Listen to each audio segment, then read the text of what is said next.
ثبات، يقين، إيمان. أهالينا جابوه منين؟ منين ابنك اللي ربيته واتعلقت بيه فجأة يروح منك؟ زوجتك وشريكة حياتك اللي كانت معاك في الشدة قبل الفرح تخسرها وتكون لوحدك. النموذج ده والأسوأ منه حصل لكتير من أهالينا هناك. نموذج لو أنا وأنت تعرضنا ليه ما أعتقدش إننا هنعرف نعيش لحظة بعدها، لكن هما كان رد فعلهم واحد وهو صابرين وهنقدم شهداء بإذن الله.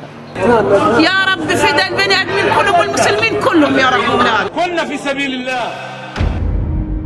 ورا المشاهد اللي توجع القلوب دي ثبات وإيمان بالله وأقداره عجيب، يخلينا نسأل الأهالي والأطفال دول اتربوا إزاي عشان يطلعوا كده. الأم اللي خسرت ولادها وكان رد فعلها خساره في فلسطين، خساره في الاقصى يا منين جابت الثبات ده؟ والسر هو الإسلام. معرفتهم إننا في دار ابتلاء وإنها كلها كام سنة وهنتجمع في الجنة. إيمانهم ويقينهم بالله إنه اصطفاهم عن بقية عباد الله واختار منهم أكتر من 10,000 من أهل الجنة، وكل واحد من ال10,000 يتشفع ل70 واحد من أهل بيته. يقينهم في إنهم عبيد لله وربنا يعمل فيهم اللي هو عايزه. لكن يا صاحبي ده أنت فين من ده؟ زعلت عليهم شوية وسكت؟ أنا مش عايزك تزعل عليهم وتسكت، أنا عايزك تاخد خطوة في نصرتهم. هتقول لي ما أنا مفيش في إيدي حاجة أعملها. هقول لك لا، في إيدك كتير وكتير قوي. أعتقد ده الوقت اللي تشوف نفسك شاطر في إيه، وبدل ما كنت بتحاول إنك تكون ناجح في الحاجة دي عشان تسافر وتعيش حياة كويسة، تحولها بجانب حياتك إن الحاجة دي إزاي تخدم بها المسلمين. مقاومة أهالينا مش بس دفاع عن أرض اللي هي أرض إسلامية وواجب عليك الدفاع عنها، مقاومة أهالينا إنهم بيدافعوا عن مقدساتنا، عن قبلة المسلمين الأولى. فاوعى تفتكر إنهم طالما في بلد تانية إنك بعيد وملكش دخل.